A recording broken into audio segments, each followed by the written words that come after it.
Selamat pagi bagi saudara-saudara yang terberkati. Kita kembali disapa oleh firman Tuhan. Biarlah berkatnya senantiasa melimpah atas kehidupan kita. Kita bersyukur Tuhan masih memberi kesempatan mendengarkan firman-Nya pada saat ini. Untuk itu, mari kita satukan hati dan pikiran kita. Kita berdoa. Bapa yang di surga, terima kasih atas pagi ini yang Tuhan berikan pada kami. Kami mau disapa oleh firman-Mu. Biarlah Roh Kudus-Mu memberikan hikmat dan kepintaran supaya mengerti firman-Mu yang menjadi pedoman hidup kami. Amin. Hari ini Jumat 1 Juli 2022, mari kita lengkapi aktivitas kita dengan merenungkan ayat firman Tuhan yang tertulis dalam 1 Petrus pasal 2 ayat 1. Karena itu buanglah segala kejahatan, segala tipu muslihat, dan segala macam kemunafikan, kedengkian, dan fitnah. Dalam bahasa Batak dikatakan, atau boloko kamu manasa hajahaton, do nasa akal, do pangiburuon, nang panihayon. Demikianlah kebenaran firman Tuhan.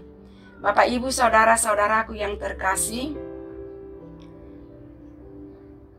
ketika kita berhadapan dengan pergumulan yang besar, mungkin kita akan dipaksa untuk menyerah.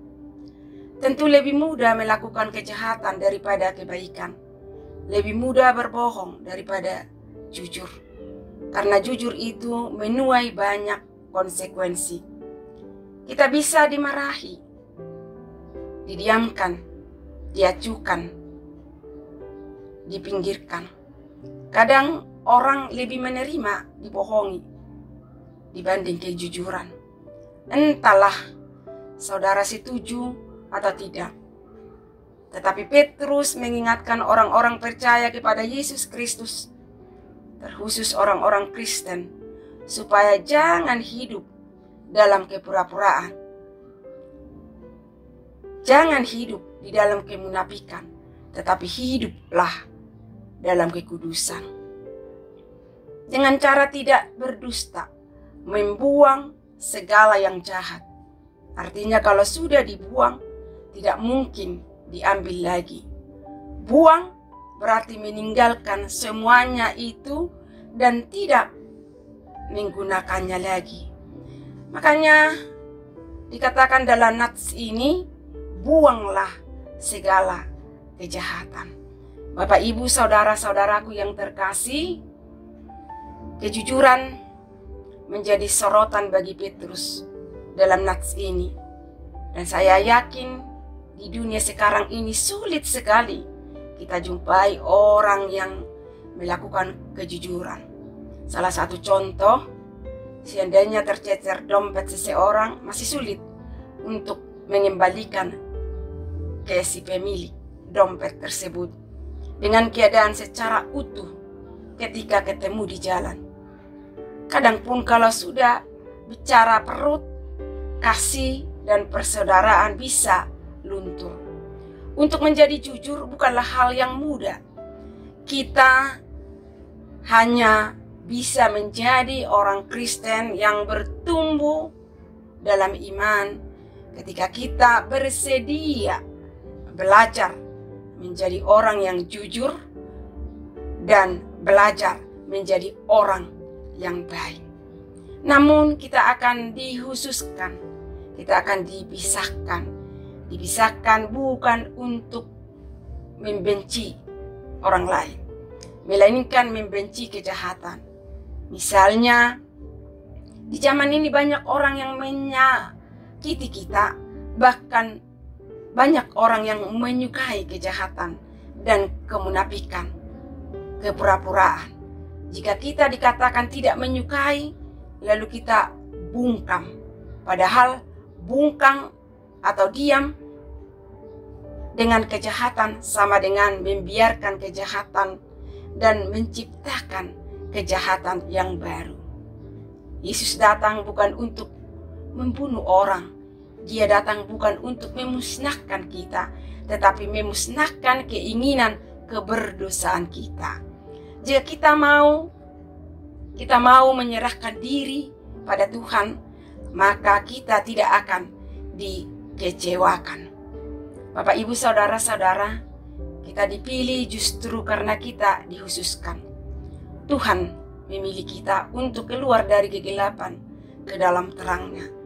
Tuhan tidak ingin kita membenci mereka yang berdosa. Kita harus ingat, kita pun dibebaskan dari kuasa dosa karena belas kasihan Tuhan. Tetapi perlu kita ingat, jika kita ingin baik, selalu ada tantangan, rintangan yang kita hadapi. Makanya banyak orang menyadari kesulitan menjalani hidup yang berkenan di hadapan Tuhan. Namun firman Tuhan mengingatkan kita bahwa menjadi orang baik itu adalah karya Tuhan dalam diri kita, bukan dari kekuatan kita. Hari ini Bapak, Ibu, saudara-saudara, kita diingatkan oleh firman Tuhan melalui surat Rasul Petrus agar kita membuang segala perbuatan yang jahat, tipu muslihat, dan segala macam kemunafikan, kedengkian, dan fitnah. Karena itu kita harus senantiasa waspada, berjaga-jaga, menjaga diri kita agar tetap hidup di dalam kekudusan. Amin. Kita berdoa. Ya Tuhan, terima kasih kebenaran firman-Mu yang sudah kami dengarkan. Mengajari kami supaya menjauhkan kejahatan, tetapi hidup di dalam kekudusan. Tuhan Yesus, ampuni kami yang terkadang menghalangi perbuatan yang baik. Tolong kami membuang semua kejahatan. Biarlah firman-Mu yang hidup dan berkuasa bekerja dalam kehidupan kami, mengubahkan dan menuntun kami pada keselamatan. Ya Tuhan, kami akan melakukan aktivitas kami dalam satu hari ini. Lindungi dan berkati pekerjaan kami dan cukupkan apa yang menjadi kebutuhan kami. Kami berdoa bagi jemaat yang sakit, ulurkan tangan-Mu dan berikan kesembuhan. Kami serahkan doa dan permohonan kami ke dalam tangan pengasihan-Mu. Dalam nama Tuhan Yesus Kristus, kami berdoa dan mengucap syukur. Anugerah Tuhan Yesus Kristus, kasih Allah Bapa, dan persekutuan Roh Kudus menyertai kita sekalian. Amin. Selamat beraktivitas. Tuhan Yesus memberkati. Shalom.